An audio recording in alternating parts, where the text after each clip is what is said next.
Belfast, Irlandia. Joseph Murphy berdiri di samping tempat tidur rumah sakit, menatap seorang pria paruh baya yang tubuhnya hancur oleh kanker. Dokter-dokter lain sudah menyerah, memberikan waktu 3 minggu untuk hidup. Tapi Murphy tidak putus asa. Dia sudah menghabiskan bertahun-tahun mempelajari rahasia yang tersembunyi dalam alam bawah sadar manusia. Malam itu dia akan membuktikan teorinya yang paling radikal. Pikiran bawah sadarmu adalah apotik terbesar di dunia. Di dalamnya tersimpan setiap obat yang pernah kamu butuhkan. Murphy mendekati pasien itu dan berbisik, "Tutup matamu. Bayangkan di dalam tubuhmu ada sungai emas yang mengalir, membersihkan setiap sel yang sakit. Rasakan kehangatan penyembuhan mengalir dari kepala hingga kaki." Setiap malam selama 2 minggu, Murphy datang. Tidak membawa obat, tidak melakukan operasi, hanya membimbing pikiran pasien itu untuk menciptakan gambaran penyembuhan yang sempurna. Yang terjadi selanjutnya membuat seluruh rumah sakit terdiam. Tumor mengecil 60% dalam 2 minggu. 3 bulan kemudian, scan menunjukkan hasil yang mustahil. Tubuh pria itu bersih total dari kanker. Dokter-dokter senior mengatakan itu keajaiban. Murphy tahu itu bukan keajaiban. Itu ilmu pengetahuan yang belum dipahami dunia. Dari situlah dimulai obsesi Murphy untuk memahami mesin paling powerful di alam semesta. Pikiran bawah sadar manusia. Dia menemukan pola yang mencengangkan. Pikiran sadar itu seperti CEO perusahaan, membuat keputusan dan menganalisis. Tapi pikiran bawah sadar, dia seperti seluruh karyawan yang benar-benar menjalankan perintah. Dan inilah yang revolusioner. Pikiran bawah sadar tidak bisa membedakan antara realita dan imajinasi. Apapun yang kamu berikan dengan gambaran yang jelas dan emosi yang kuat, dia akan mewujudkannya sebagai realitas fisik. San Francisco, 1955.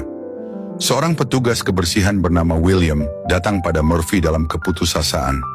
Usianya 52 tahun, gaji $40 per bulan, utang menumpuk. Dia merasa terjebak selamanya dalam kemiskinan. Murphy memberikan resep yang sederhana tapi powerful. Setiap malam sebelum tidur, bayangkan kamu sedang menghitung uang $100.000. Rasakan tekstur uangnya. Dengar suara kertas yang diremas.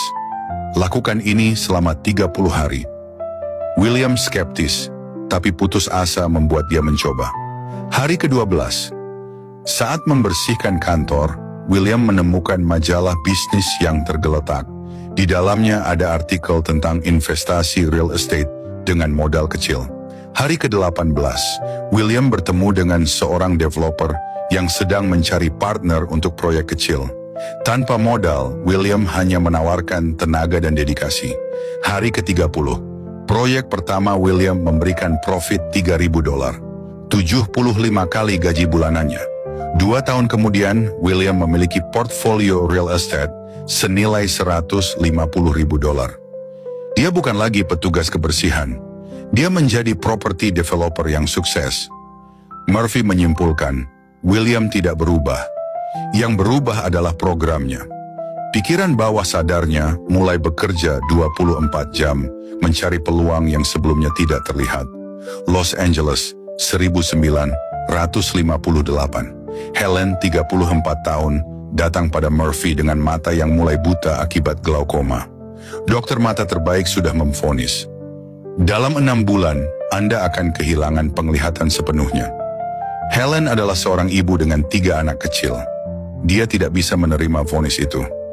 Murphy mengajarinya teknik mental movie. Helen, setiap hari selama 20 menit, putar film di pikiranmu. Kamu sedang bermain dengan anak-anakmu, melihat wajah mereka dengan jelas. Kamu sedang membaca buku, mengemudi mobil, melihat matahari terbenam dengan mata yang sehat dan jernih. Yang terjadi membuat komunitas medis terguncang. Minggu kedua, tekanan di mata Helen mulai menurun. Sesuatu yang secara medis tidak mungkin tanpa operasi. Bulan ketiga, penglihatan Helen yang tadinya kabur mulai membaik. Dokter tidak bisa menjelaskannya. Bulan ke-6, scan mata menunjukkan hasil yang impossible. Glaukoma Helen menghilang sepenuhnya. Dr. Peterson, dokter mata yang menangani Helen, menulis dalam jurnal medis. Dalam 30 tahun praktik, saya tidak pernah melihat kasus seperti ini. Secara ilmiah, Ini tidak masuk akal, tapi faktanya ada di depan mata. Murphy mengembangkan formula yang dia sebut scientific prayer. Ada 4 langkah. Pertama, relax, masuk ke alpha state. Pikiran bawah sadar paling reseptif saat kamu dalam keadaan tenang, seperti saat akan tidur atau baru bangun. Kedua, visualize. Buat gambaran yang detail, hidup, dan emosional tentang hasil yang kamu inginkan. Jangan fokus pada masalah, fokus pada solusi. Ketiga, feel, generate the emotion. Emosi adalah bahasa pikiran bawah sadar. Tanpa feeling, visualisasi hanya omong kosong. Keempat, release, let go and trust. Setelah kamu order, jangan cemas tentang how atau when. Biarkan pikiran bawah sadarmu bekerja. Detroit 1962. Robert, seorang engineer di Ford Motors, stuck di posisi yang sama selama 8 tahun. Gajinya stagnan, idenya diabaikan, dan dia merasa karir sudah mentok. Murphy mengajarinya the executive visualization. Setiap pagi dalam perjalanan ke kantor, bayangkan kamu duduk di ruang meeting sebagai chief engineer. Rasakan kepercayaan diri, respect dari kolega, dan kepuasan dari proyek-proyek besar yang kamu pimpin. Minggu ketiga, Robert mulai mengajukan ide-ide yang lebih berani di meeting. Sebelumnya dia selalu pendiam. Bulan kedua, salah satu ide Robert tentang efisiensi engine menarik perhatian Vice President. Bulan keempat, Robert dipromosikan menjadi senior engineer dengan kenaikan gaji 40%. Tahun kedua, Robert menjadi chief engineer termuda dalam sejarah Ford, memimpin tim 50 orang untuk proyek mobil revolusioner. Yang mencengangkan, Robert tidak belajar skill baru atau mengambil kursus tambahan. Yang berubah adalah mental programming yang membuat dia bertindak, berbicara, dan berpikir seperti seorang leader. Murphy menemukan bahwa pikiran bawah sadar bekerja melalui 3 mekanisme. Pertama, psychosomatic healing. Pikiran bawah sadar mengontrol 95% fungsi tubuh dari sistem imun hingga regenerasi sel. Gambaran mental yang powerful bisa memicu self-healing mechanism yang luar biasa. Kedua, reticular activating system. Otak kita menyaring 99% informasi yang masuk. Tapi ketika pikiran bawah sadar diprogram dengan tujuan tertentu, RAS akan membuat kita melihat peluang yang sebelumnya tidak terlihat.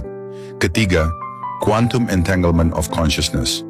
Murphy percaya bahwa pikiran bawah sadar terhubung dengan universal mind, sebuah field energy yang mengatur sinkronisitas dan coincidences dalam hidup. Tapi tidak semua eksperimen Murphy berakhir bahagia. Dia juga menemukan sisi gelap dari power pikiran bawah sadar. Margaret, 45 tahun, adalah seorang ibu yang selalu cemas berlebihan tentang keluarganya. Setiap hari dia membayangkan skenario terburuk yang bisa menimpa suami dan anak-anaknya. Hasilnya mengerikan. Dalam 2 tahun, suaminya mengalami kecelakaan mobil, anak sulungnya putus sekolah karena masalah narkoba, dan anak bungsunya didiagnosa penyakit langka. Murphy menyadari, pikiran bawah sadar tidak membedakan antara apa yang kamu inginkan dan apa yang kamu takuti. Dia hanya mewujudkan apa yang kamu bayangkan dengan intens. Hari ini, 60 tahun kemudian, neuroscience modern membuktikan apa yang Murphy temukan secara empiris. Neuroplasticity, otak bisa merekonstruksi dirinya berdasarkan pola pikir. Placebo effect, keyakinan bisa mengubah chemistry tubuh secara literal. Epigenetics, pikiran bisa mengaktifkan atau menonaktifkan gen tertentu. Murphy tidak hanya mengajarkan positive thinking, dia mengajarkan precision thinking. Dr. Joseph Murphy meninggal pada 1981, meninggalkan warisan yang mengubah jutaan hidup. Pertanyaan terakhir yang dia ajukan kepada dunia, jika kamu sudah tahu bahwa pikiranmu adalah teknologi paling powerful di alam semesta, mengapa kamu masih menggunakan default programming yang diciptakan orang lain?